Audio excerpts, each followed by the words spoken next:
কে কে join করছো তাহলে? সাজ্জাদ আছো, সাবির আছো।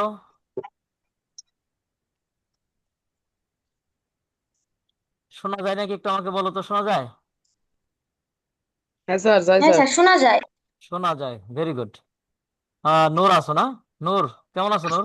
হ্যাঁ স্যার। এই তো আলহামদুলিল্লাহ স্যার, ভালো আছেন? হ্যাঁ ভালো। তো আজকে আমরা একটু নূর অন্য ধরনের একটা ক্লাস নিব, ইংলিশের রাইট ফর্ম অফ ভার্ব। ইংলিশের রাইট ফর্ম অফ ভার্ব নিয়ে আমরা আজকে ওকে স্যার। ক্লাস নিব। তো রাইট ফর্ম অফ ভার্বটা আগে বলবো তোমাদের, যে অ্যান্সারটা যে করবা, ফাইনালে যে অ্যান্সার করবা সেটা কিভাবে করবা। রাইট ফর্ম অফ ভার্বে কি থাকে, জি যে স্যার। বক্সের ভিতরে কিছু ভার্ব থাকে, ওটাকে কারেক্ট করে আমাদের বসাইতে হয়, তাই না? আচ্ছা, এখন অ্যান্সার করার জি নিয়মটা স্যার। কি এটা আগে জানো। অ্যান্সার কিভাবে করবা, পরীক্ষার খাতায় কিভাবে লিখবা। পরীক্ষার খাতায় সম্পূর্ণ প্যাসেজটা ওঠানোর কোনো দরকার নাই। পরীক্ষার খাতায় সম্পূর্ণ প্যাসেজ তোমরা উঠাবে না। ধরো তোমাদের রাইট ফর্ম ভার্বটা নূরদের কত নম্বর থাকে ইংলিশে? রাইট ফ্রম দেখতে হবে। পাস, পাস স্যার, সম্ভব পাস। আচ্ছা আচ্ছা, 5। তাহলে তুমি 5 নম্বর দিয়ে অ্যান্সার টু দা কোশ্চেন নং 5 এটা দিয়ে তোমার ওখানে এ দিবা। এ দিয়ে তারপরে উত্তরটা লিখবা। অনেকে কিন্তু তোমরা এটা সঠিকভাবে উত্তর করতে পারো না, কারণ হলো ওই নিয়মটা তোমরা বুঝো না। পুরো অ্যান্সারটা, পুরো অ্যান্সারটা লিখে দাও, তাই না? পুরো অ্যান্সারটা লেখার কোনো প্রয়োজন নাই। তোমাদেরকে কি করতে হবে, শুধু উত্তর লিখবা, নাম্বার দিবা এবং সাথে এ বি স্যার, সি দিয়ে। সাউন্ড আসে না। সাউন্ড আসে না এখন? না স্যার, আসে আসে আসে স্যার। আসতেছে না? Sir sir. এখন ঠিক আছে, শোনা যায়? হ্যাঁ স্যার। জি স্যার, জি স্যার। আচ্ছা ঠিক আছে, তাহলে এখন ওই মাঝে মাঝে সাউন্ডের সমস্যা চলে। তাহলে তোমাদের আগে তাহলে আমাদের জানতে হবে যে তুমি কি করবা, অ্যান্সারটা কিভাবে করবা। বার্ষিক পরীক্ষা যে পরীক্ষা দিবা রাইট ফর্ম অফ ভার্ব, সেই জন্য তোমাকে প্রথমেই অ্যান্সারটা উল্টো পাল্টা দিবা না। প্যাসেজ যেটা আছে, প্যাসেজের উত্তরটা আছে, এখানে নাম্বার দিয়ে শুধু জি স্যার। সঠিক উত্তরটা, সঠিক উত্তরটা তুমি বসাবা। সঠিক উত্তরটা বসে ওকে ওটা স্যার। আন্ডারলাইন করবা। এটা হলো তোমার নিয়ম। আর অনেকেই দেখা যায় যে প্যাসেজটা ওঠাতে সময়টা নষ্ট হয় এবং ওটা বুঝতে একটু অসুবিধা হয়। তো সেটা করার দরকার নেই, শুধু সঠিক উত্তরটা দিবা। এটা হলো উত্তর করার নিয়ম। এখন এসে আমরা রাইট ফর্ম অফ ভার্বে আসলে কি থাকে। আসলে বক্সের ভিতরে কিছু ভার্ব থাকে, সেগুলোকে কারেক্ট করে বসাতে হয়, তাই না? ভার্ব গুলোকে আমরা কারেক্ট করে বসাই, কিন্তু ভার্ব গুলোকে কারেক্ট করে বসাতে গেলে এটা তোমার অনেকগুলো নিয়ম কানুন জানতে হয়। নিয়ম কানুন না জানলে সেটা তুমি আসলে কারেক্ট করে বসাতে পারবে না। এই জন্য বেসিক কিছু নিয়ম আছে, আজকে আলোচনা আচ্ছা। করব যে বেসিক কিছু নিয়ম যেগুলো জানলে তোমার যদি একটা প্যাসেজ কমন না পড়ে, তারপরেও তুমি ওইটার উত্তরটা দিতে পারবা। এখন দেখা যায় তুমি কয়েকটা মুখস্থ করলা, কমন পড়লো, জি স্যার। তাহলে দিতে পারলা, কিন্তু তুমি বাক্যটা বুঝলা না, অর্থটা বুঝলা না। যদি আনকমন একটা আসে তাহলে কিন্তু তুমি ওইগুলো কারেক্ট করতে পারবা না। তাহলে একটা রাইট ফর্ম কারেক্ট করার জন্য তোমার অবশ্যই প্রথমে কি জানতে হবে, সেটাই হচ্ছে আমি আজকের ক্লাসটায় তোমাদের একটু ডিসকাস করার চেষ্টা করব। তাহলে আমি একটু ওই পেজটা নিয়ে আসতেছি,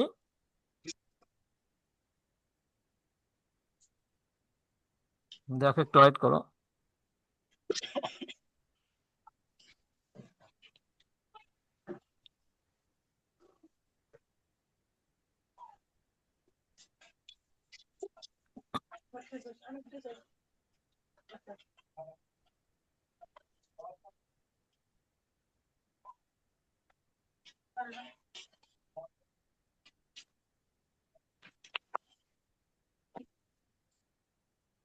তাহলে আমি একটা পেজ তোমাদেরকে দেখাবো।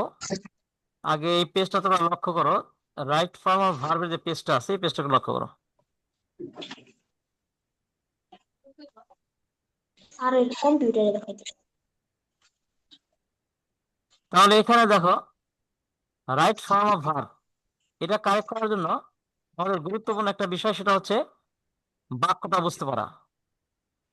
এবং এখানে আমি লিখছি সাবজেক্ট ভার্ব এগ্রিমেন্ট। তোমরা কেউ হয়তো আহ, ওই পেজের মধ্যে দাগাচ্ছ, দাগায় না কেউ, এটাকে পেজের মধ্যে কেউ দাগায় না, হ্যাঁ? পেজের ভিতরে কেউ দাগায় না। তাহলে এখানে দেখো একটা পেজ কি দেখা যাচ্ছে? হ্যাঁ স্যার। তাহলে এই পেজে কি লেখা আছে, রাইট ফর্ম অফ ভার্ব, তাই না? তাহলে ইংলিশে রাইট ফর্ম হ্যাঁ অফ স্যার। ভার্ব, একটা ভার্বকে কারেক্ট করে বসানোর জন্য আমাদেরকে প্রথমেই একটা বাক্যের সাবজেক্ট এবং ভার্ব বুঝতে হবে। একটা বাক্যের সাবজেক্ট এবং ভার্ব, এই সাবজেক্ট এবং ভার্ব বুঝতে পারা, এটাকে বলা হয় সাবজেক্ট ভার্ব এগ্রিমেন্ট। কি বলা হয় এটাকে? সাবজেক্ট এবং ভার্ব agreement. এগ্রিমেন্ট। অর্থাৎ জি স্যার। একটা একটা বাক্যের সাবজেক্ট যেরকম হবে, ভার্বটাও ওই রকমই বসাইতে হবে। এটাকে বলা হয় সাবজেক্ট এন্ড ভার্ব এগ্রিমেন্ট।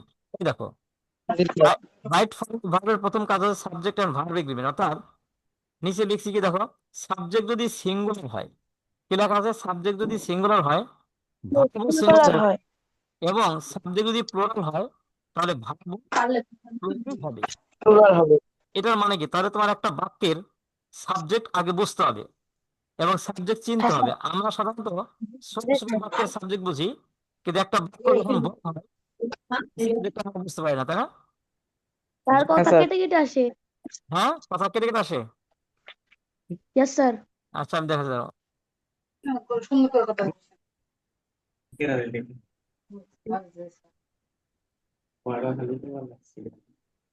এখন কি ঠিক আছে?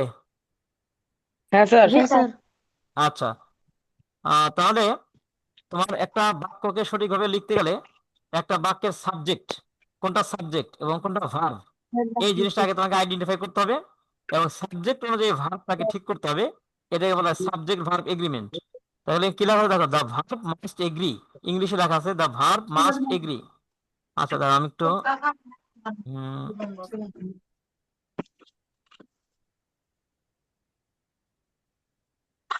দেখো এখানে ইংলিশে একটা লাইন লেখা আছে, দ্য ভার্ব, এই ইংলিশে ছোট করে লেখা আছে the verb must agree with the subject With in the number, subject in number.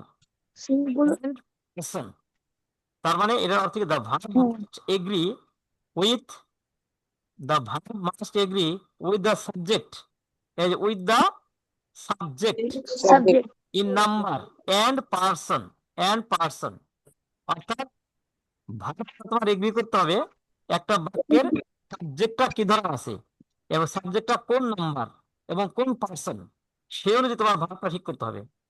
এই যে এইভাবে সাবজেক্টের ভার্বটাকে সাবজেক্ট দিয়ে ঠিক করা, এটাকে বলা হয় সাবজেক্ট ভার্ব এগ্রিমেন্ট। নামটা মনে রেখো, সাবজেক্ট। Agreement. হ্যাঁ, এটা হচ্ছে রাইট ফর্ম অফ ভার্বের। স্যার লিখতেছি স্যার। হ্যাঁ, আচ্ছা, সমস্যা নাই, তোমরা এটা স্যার দেখো লিখতেছি। না। হ্যাঁ, তোমরা এটা দেখো।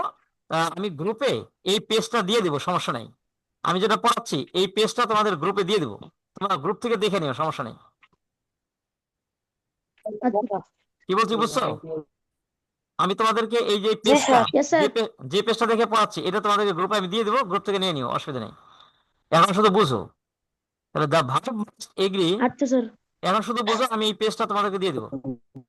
The verb must agree with the subjects in number and person. এই কথা মানে কি? একটা সাবজেক্টের নাম্বার কি, একটা সাবজেক্ট কোন নাম্বার এবং কোন পার্সন, এটা আপনার কথা স্যার বোঝা যাইতেছে না। বোঝা যায় না? স্যার আপনার কথা স্যার বেশি বোঝা যাইতেছে না তো। বোঝা স্যার যাচ্ছে না? কেটে কেটে আসতেছে। ঠেকে ঠেকে আসে। ঠিক আছে, কারণ কি বুঝতেছি না, কাইটা কাইটা আসে। কেটে কেটে আসতেছে। হ্যাঁ স্যার কাইটা কাইটা আসতেছে স্যার। আগে তো এরকম সমস্যা হয় না ইয়েস এখন। স্যার। আচ্ছা, দেখতেছি জয়েন্টের কোনো সমস্যা, আগে তো সমস্যা হয় না এরকম। এখন দেখো তো, এখন হয়তো বা স্যার নেট প্রবলেম হতে। স্যার নেটে মনে প্রবলেম হচ্ছে। এখন কি শোনা যায়? এখন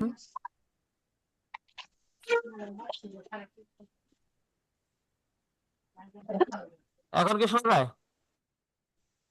ইয়েস স্যার। জি স্যার। শোনা যায়, দেখো তো। হ্যাঁ স্যার। স্যার হ্যাঁ স্যার। আচ্ছা, তাহলে শোনা শুরু করো। যায় এখন। আচ্ছা, মাঝে মধ্যে একটু সমস্যা হইতে পারে, না বললো আর কি।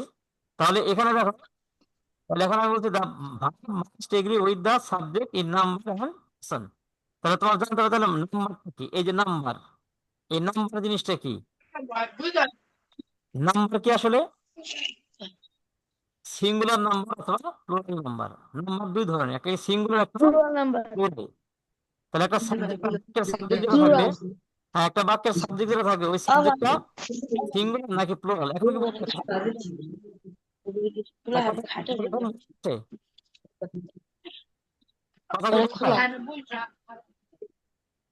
স্যার অনেকে কথা স্যার অনেকে কথা বলছে তো এর জন্য কথা মিলিয়ে যাচ্ছে, হ্যাঁ একদম মিশ্রিত হচ্ছে। তোমরা তোমরা কি শোনো শোনো না, তোমরা সবাই চুপ থাকো। কথা স্যার ভালো মতো বুঝা যাইতেছে না। আমি বলি হ্যাঁ শুধুমাত্র স্যার বাদে সবাই মিউট করে ফেলো ফোনকে। সেটাই হ্যাঁ, সেটাই হ্যাঁ করতে হবে। সবাই মিউট করো, মিউট করো। হ্যাঁ মিউট করো, তোমরা সবাই তাহলে মিউট করো, তোমরা সবাই মিউট করো, তাহলে শোনা যাবে।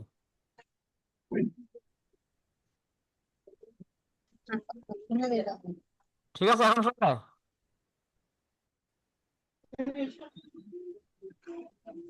এখন কি শোনা যাচ্ছে?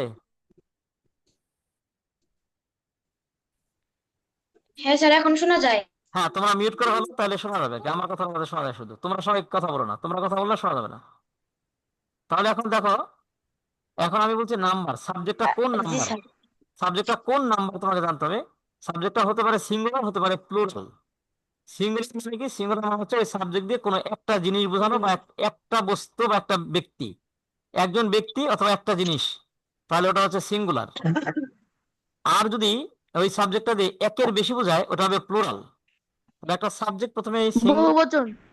বহুবচন, সিঙ্গুলার প্লুরাল, এটা তোমাকে আগে আইডেন্টিফাই করতে হবে। তাহলে নাম নিয়ে বুঝছো, সিঙ্গুলার বা প্লুরাল হতে পারে। আর পার্সন হতে পারে কি কি, ইয়েস ফার্স্ট স্যার, পার্সন। হ্যাঁ স্যার। এখন কি শোনা যায় আমার কথা? Yes sir. আচ্ছা, তাহলে এস স্যার শোনা যাইতেছে এখন। দ্বিতীয় তোমার যেটা বুঝতে হবে সেটা হচ্ছে পার্সন।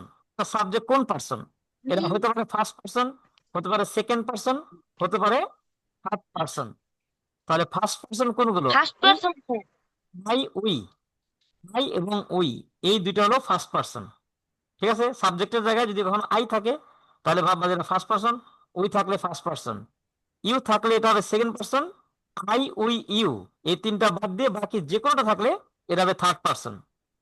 তাহলে পার্সন বুঝতে হবে, হ্যাঁ ফার্স্ট স্যার পার্সন, আমি কি যারা ফার্স্ট ভাবে আছে পার্সন, যারা তারাই থার্ড পারসন। হ্যাঁ first person, second person, third person.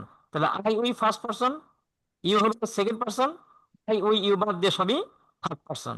তাহলে একটা সাবজেক্ট তার নাম্বার এবং পার্সন সম্পর্কে তোমার ক্লিয়ার থাকতে হবে। নাম্বার কি হয়, সিঙ্গুলার না হয় প্লুরাল, পার্সনটা কি হয় ফার্স্ট পার্সন অথবা সেকেন্ড পার্সন অথবা পার্সন, কোন পার্সন সেটা তোমার ধরতে হবে। ঠিক আছে, তাহলে এখানে আমরা লিখছি জি দেখো, স্যার। আমার লেখা হলো সাবজেক্ট যদি সিঙ্গুলার হয় ভার্ব সিঙ্গুলার হবে, সাবজেক্ট যদি প্লুরাল হয় তাহলে ভার্ব প্লুরাল হবে। একেই বলে সাবজেক্টকে ভার্বের সাথে এগ্রি করা। সংজ্ঞাটা বুঝছো, সাবজেক্ট ভার্ব ইয়েস স্যার। জি এগ্রিমেন্ট, স্যার। সংজ্ঞাটা ক্লিয়ার? হ্যাঁ, এখন মনে হচ্ছে না জি শুনতে, স্যার। শুনতে কোনো সমস্যা হচ্ছে না? হ্যাঁ নো আচ্ছা, তাহলে এখন একটা উদাহরণ দেখি, খেয়াল করো একটা উদাহরণ এখানে লিখছি একটা, একটা উদাহরণ দেখো, উদাহরণ একটু বড় করে ধরো, হি প্লে ফুটবল এভরিডে। আমি একটু বড় করি, বড় করে নিই। এখানে একটা উদাহরণ আছে,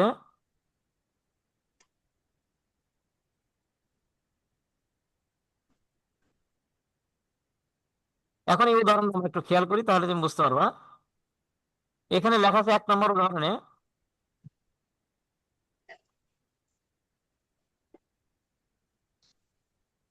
উদাহরণটা খেয়াল করো। হি ব্র্যাকেটে কি আছে, প্লে, এখানে কি আছে প্লে, তাই না? প্লে। প্লে ফুটবল হ্যাঁ স্যার। Everyday, play. তাহলে এখানে একটা এভরিডে শব্দ আছে না, এভরিডে। Yes sir. জি স্যার। তাহলে কোনো বাক্যের ভিতরে যদি এভরিডে থাকে তাহলে ধরতে হবে এটা প্রেজেন্ট ইনডিফিনিট টেন্স। কোন টেন্স? Present present. ইনডিফিনিট। হ্যাঁ, তাহলে এভরিডে থাকলে এই বাক্যটা হবে প্রেজেন্ট ইনডিফিনিট টেন্স। তাহলে প্রেজেন্ট ইনডিফিনিট টেন্সের নিয়ম কি, সাবজেক্ট যদি থার্ড পারসন সিঙ্গুলার হয় ভার্বের থার্ড সাথে person S, singular number. Third person singular হলে ভার্বের সাথে এস বা এস যোগ হবে। সাবজেক্ট যদি থার্ড পারসন সিঙ্গুলার হয় তাহলে ভার্বের সাথে কি হবে, এস বা এস যোগ এস করতে আর হবে। ইএস যোগ করব। হ্যাঁ হি যোগ করতে প্লেস হবে। Football everyday. হ্যাঁ তাহলে এখন স্যার আমাদের আপনার কথা বোঝা যায় না স্যার। বোঝালেন এখন, স্যার সবাইকে স্যার মিউট করতে বলেন স্যার। মিউট করো সবাই, আর সবাই মিউট করো, সবাই মিউট করে শোনো,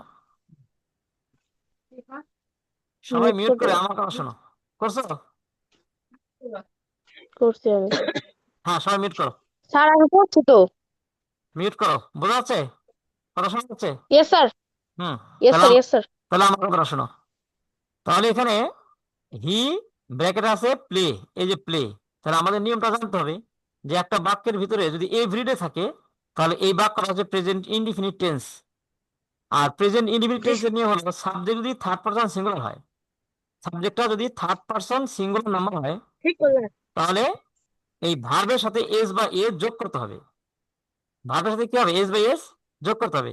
যোগ তাহলে যোগ করতে হবে হ্যাঁ, তাহলে এখন হি আছে না, এখানে হি আছে। তাহলে হিটা তুমি ধরো কোন নাম্বার বলো তো, কোন নাম্বার হি, সিঙ্গুলার না প্লুরাল? জি স্যার সিঙ্গুলার তাহলে হি সিঙ্গুলার। আর কোন পার্সন, পার্সন কোনটা? পার্সন তাহলে পার্সন স্যার এই যে একজন বলো, সবাই একসাথে বলো না, একজন বলো। স্যার হ্যাঁ, হি হি কোন পার্সন, নূর বলো।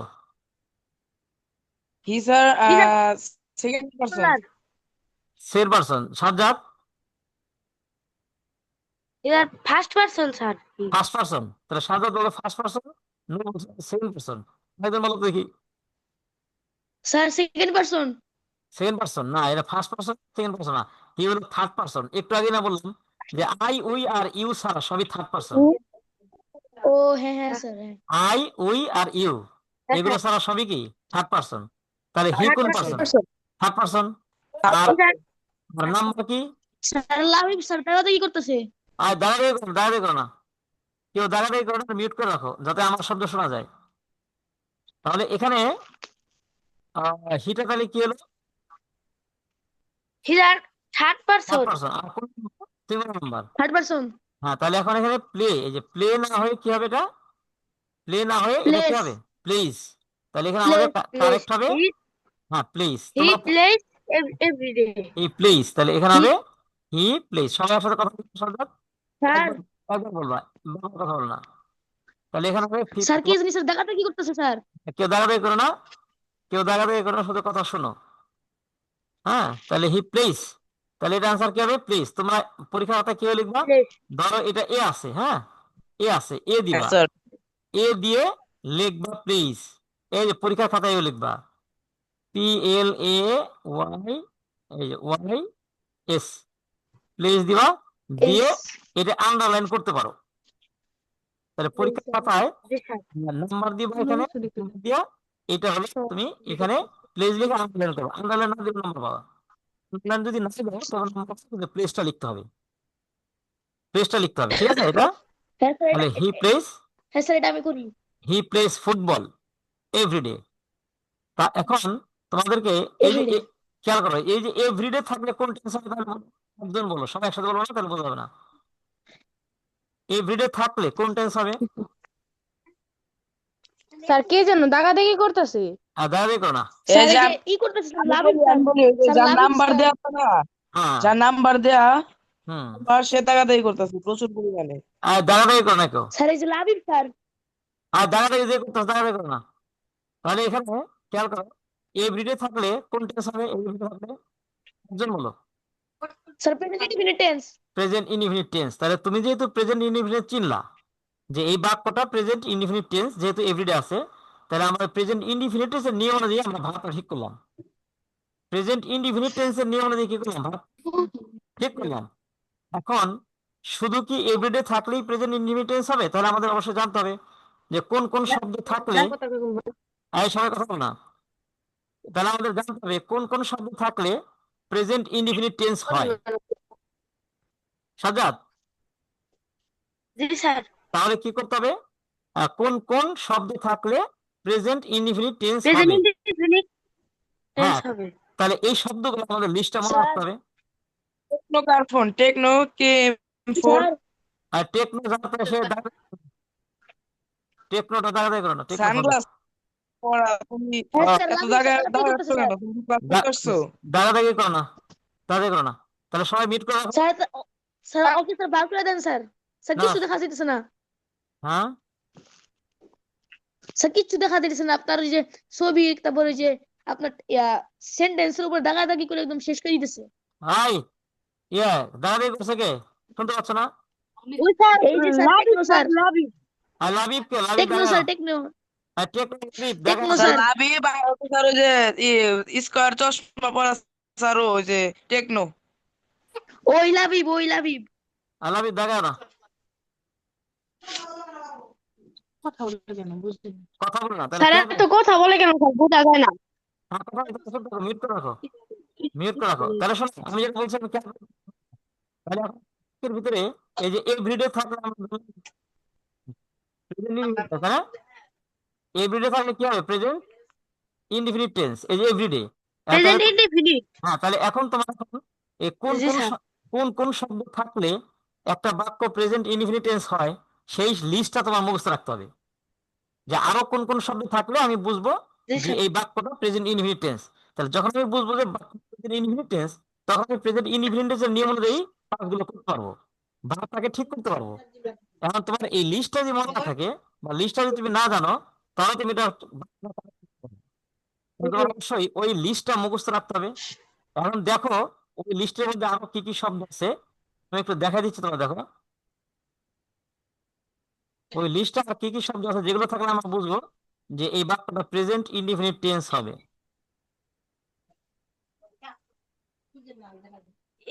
ই করতেছি না। কেউ দাগায় না, হ্যাঁ। তাহলে এই যেখানে দেখো, এইখানে এই জিনিসটা খেয়াল করো।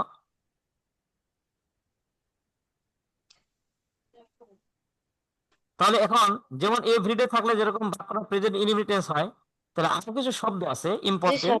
এই শব্দগুলো থাকলে বাক্যটা প্রেজেন্ট ইনডিফিনিট টেন্স হবে। এই শব্দগুলো যে নিচে লেখা আছে দেখো, অলওয়েজ, এই অলওয়েজ থাকলে বাক্যটা অলওয়েজ ইউজুয়ালি। তুমি পড়ো, তুমি মাথা থেকে পড়ো না, আমি পড়তে, তুমি শোনো, তুমি কথা বলছো না, শুনতে হবে না। Always, usually, often, sometimes, seldom, rarely, never, everyday, every week, every month, every year, once a day, twice a week, in the morning, in the afternoon, in the evening, at night, এই শব্দগুলো থাকলে আমরা বুঝবো যে ওই বাক্যটা present indefinite tense. তাহলে আমরা যেমন উদাহরণ দিছি, একটা উদাহরণ দিলাম এভরিডে দিয়ে, এই শব্দগুলো থাকলেও প্রেজেন্ট ইনডিফিনিট টেন্স হবে। এবং প্রেজেন্ট ইনডিফিনিট টেন্স হলে ওই যে সাবজেক্ট যদি থার্ড পারসন সিঙ্গুলার হয়, তাহলে ভার্বের সাথে এস বা এস যোগ হবে, ওই নিয়মটা প্রয়োগ করতে হবে। কথাটা কি বুঝছো না? এখন একটা বাক্য জি যদি স্যার। একটা বাক্য যদি প্রেজেন্ট ইনডিফিনিট টেন্স না হয়, তাহলে কিন্তু এটা অন্য নিয়ম, ওইটা আবার অন্য নিয়ম। কাজেই তোমার এই লিস্টটা জানতে হবে যে কোন কোন শব্দ থাকলে প্রেজেন্ট ইনডিফিনিট টেন্স হয়, এই লিস্টটা তোমার মুখস্থ রাখতে হবে।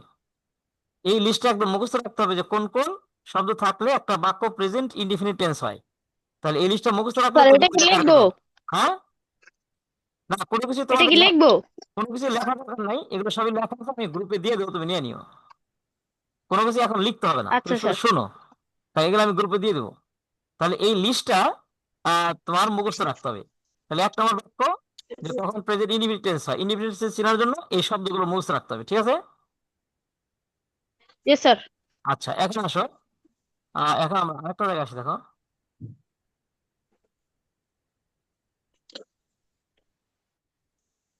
এখন উদাহরণ 2, সংক্ষেপে একবার বললেই পারবো, উদাহরণ 2টা আমি শুধু বলে দিব, খেয়াল করো।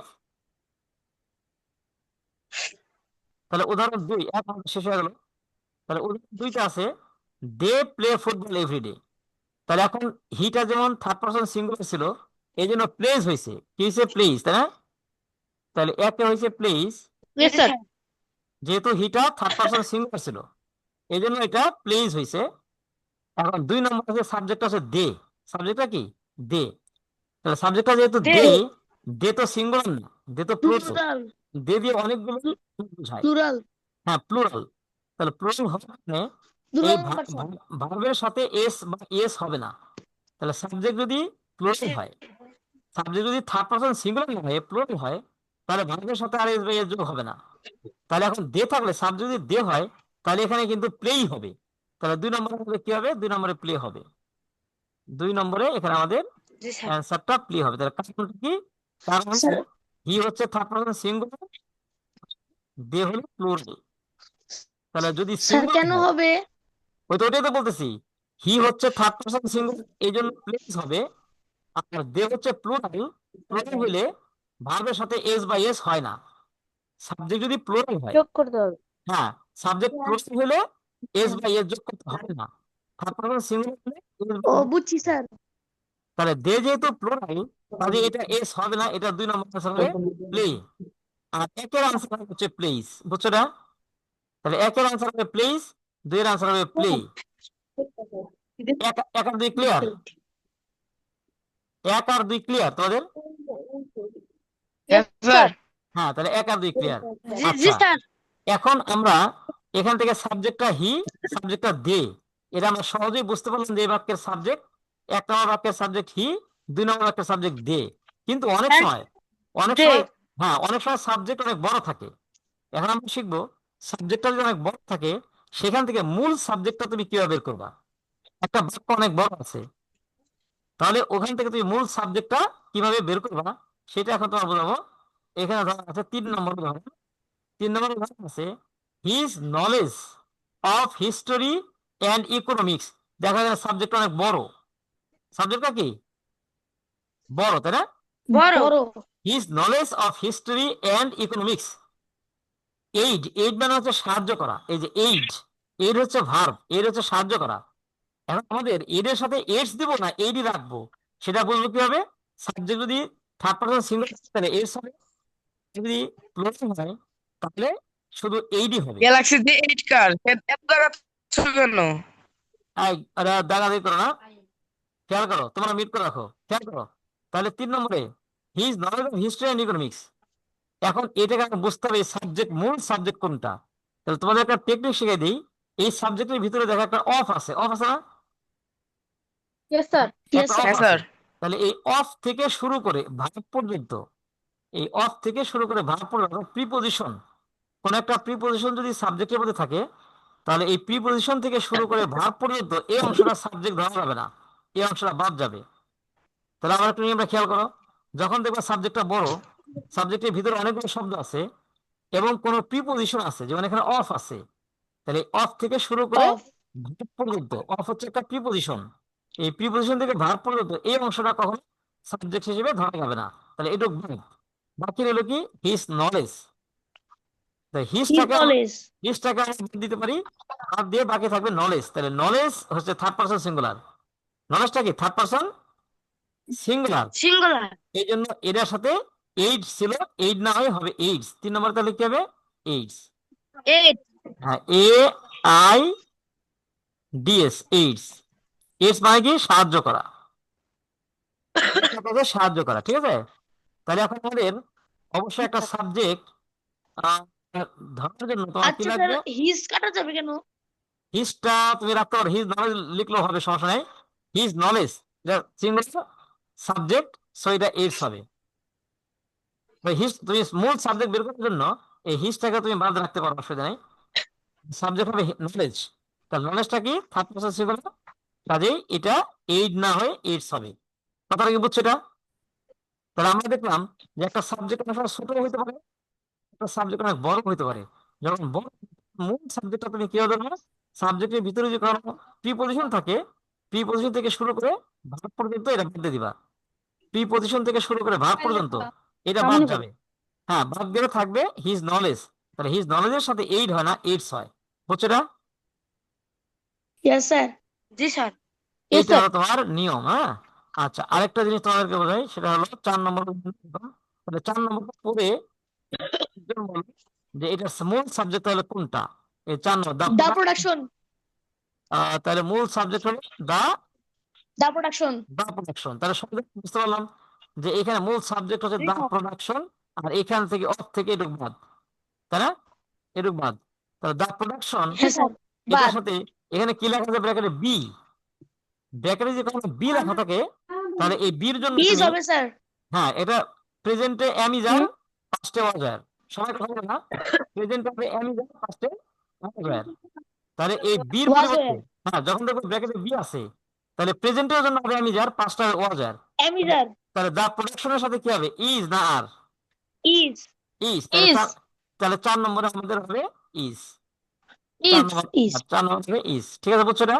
ঠিক আছে স্যার। তাহলে আমরা রাইট ফর্ম ভার্বের একটা গুরুত্বপূর্ণ একটা জিনিস শিখি, সেটা হলো সাবজেক্ট ভার্ব এগ্রিমেন্ট।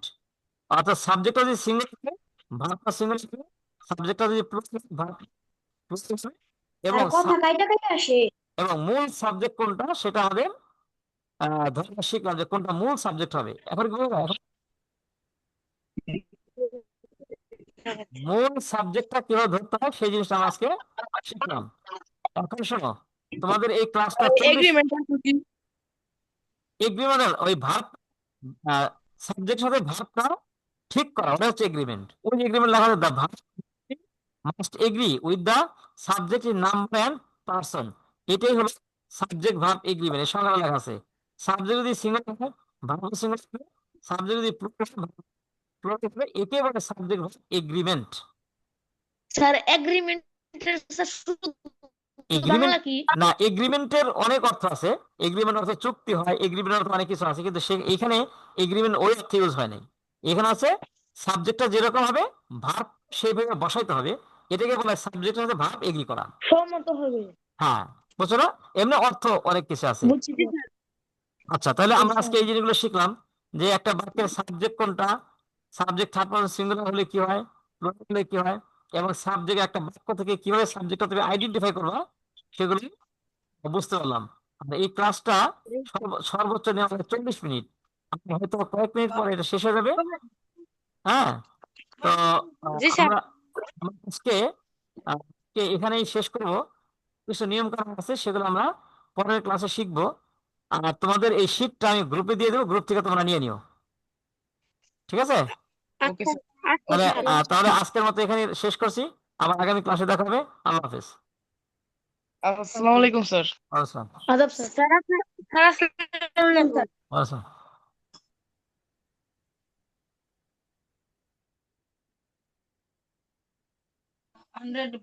এই দাঁড়াও, বন্ধ করে নে।